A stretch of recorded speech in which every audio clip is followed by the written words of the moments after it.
In this video, I will analyze Scott Ritter's thoughts on if he thinks Israel has nukes, deliberate ambiguity, the Samson option, and United Nations nuclear protocol. Let's go.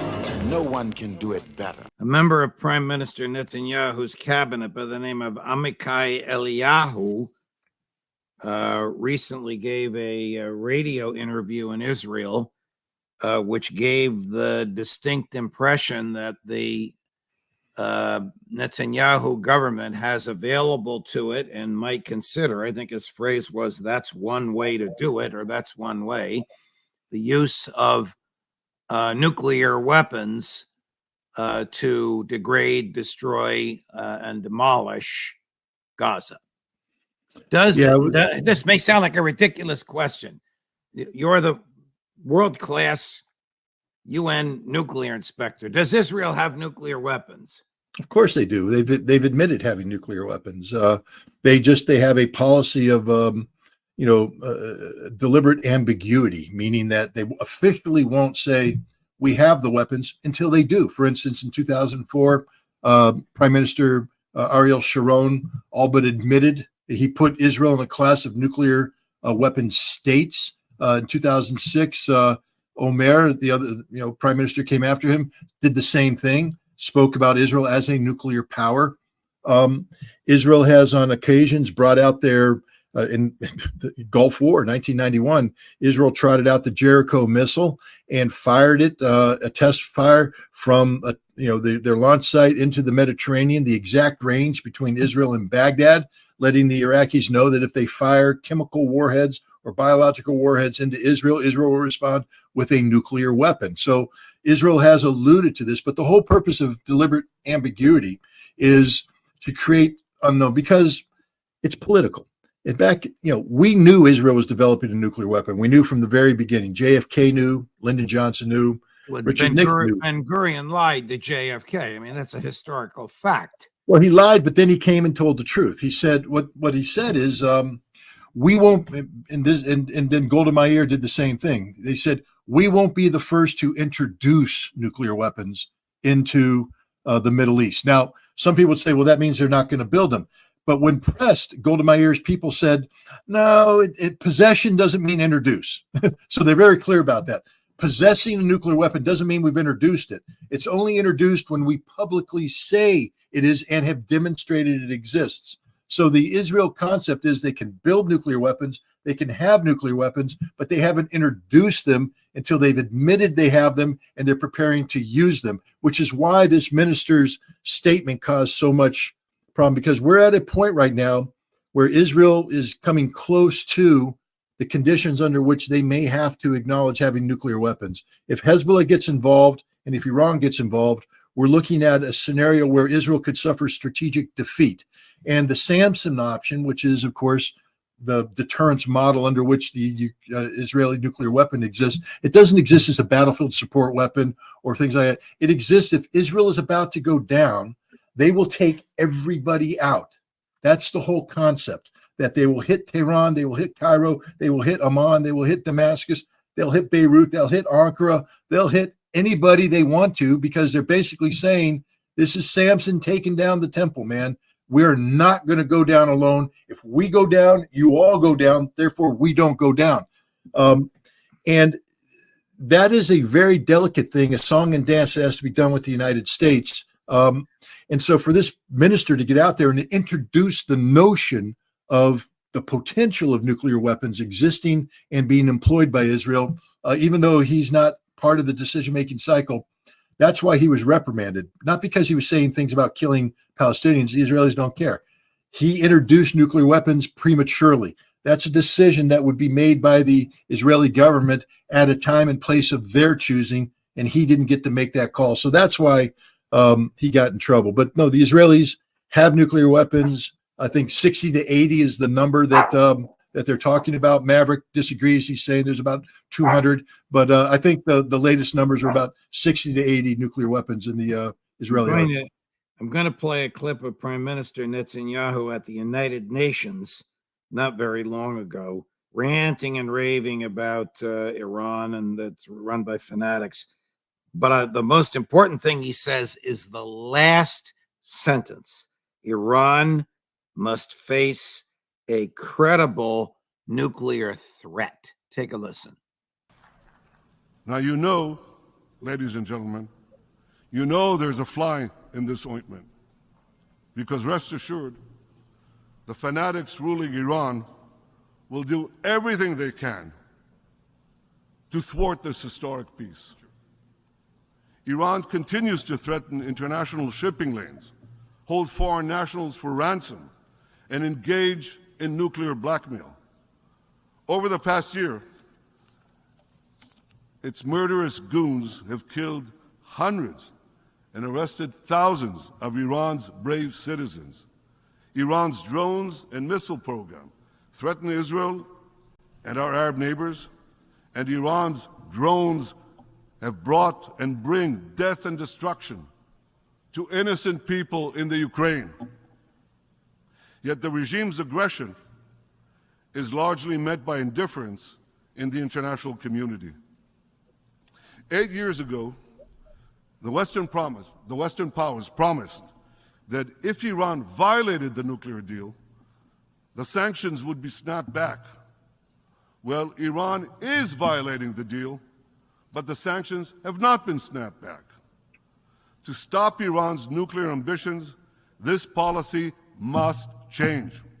Sanctions must be snapped back. And above all,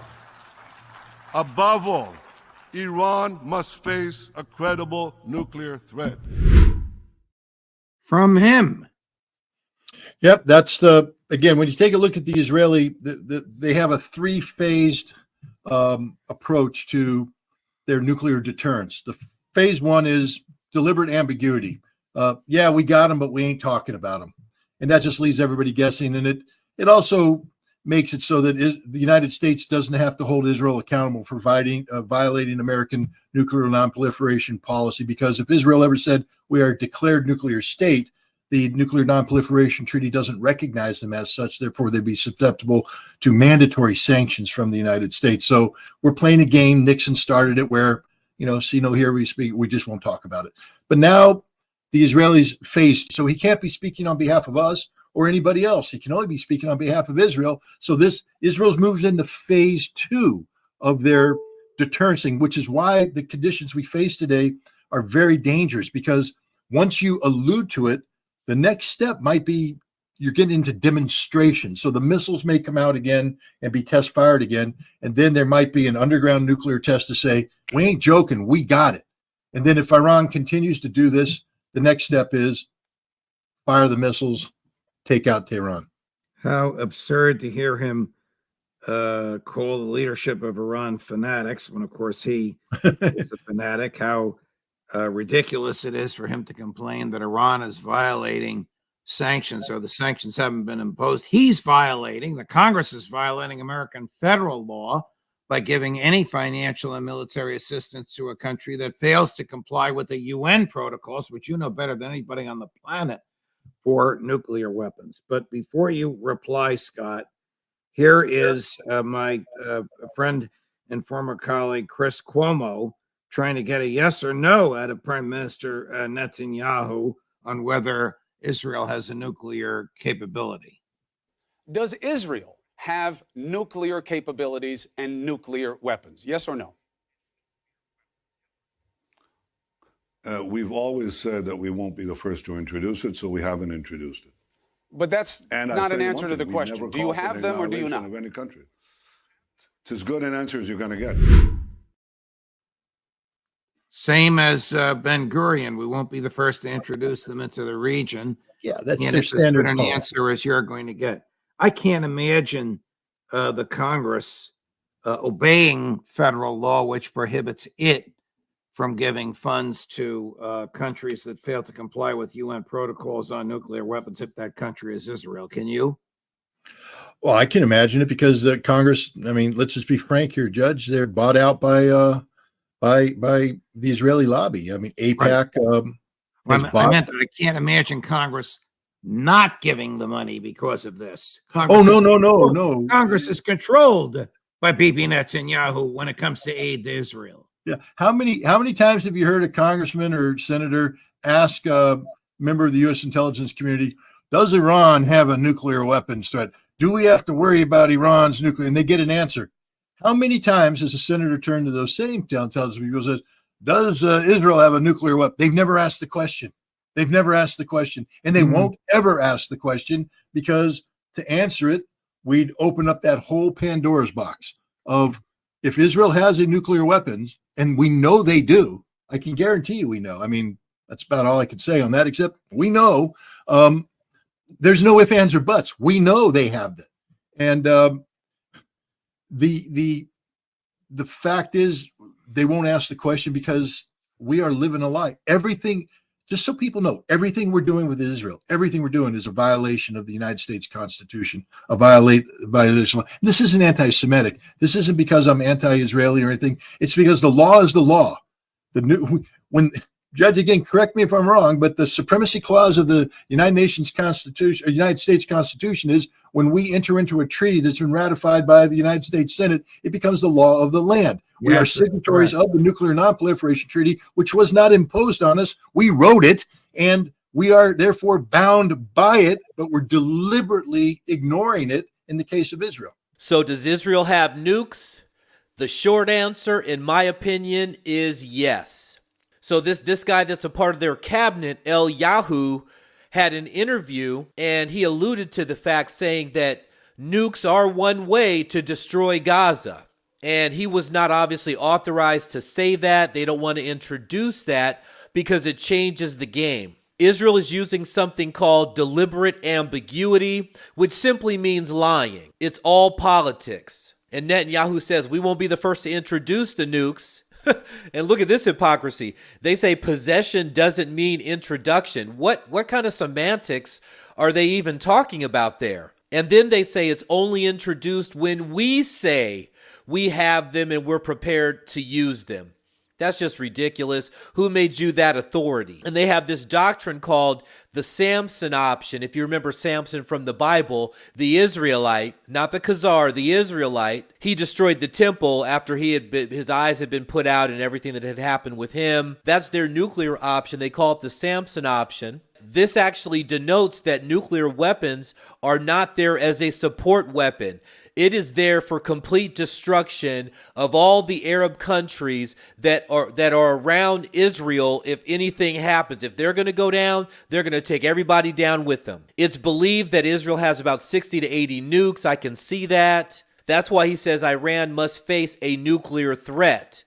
He's saying somebody's got to do it, so it might as well be us. So they've got three phases to their nuclear deterrence. One is that deliberate ambiguity. This way, the United States doesn't have to hold Israel accountable to the mandatory sanctions if they were a nuclear power. The second thing that they do is they just allude to nuclear weapons. You see what I'm saying? Without really saying anything that they have, they just allude to them.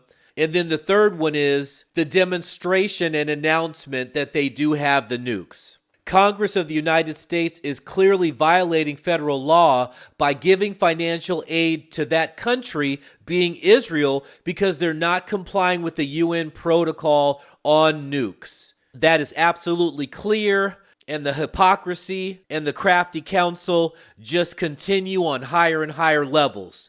All praises to the Father, Son, and the Holy Spirit. This is Crown Prince Media. I am the Crown Prince. Let's go. No one can do it better.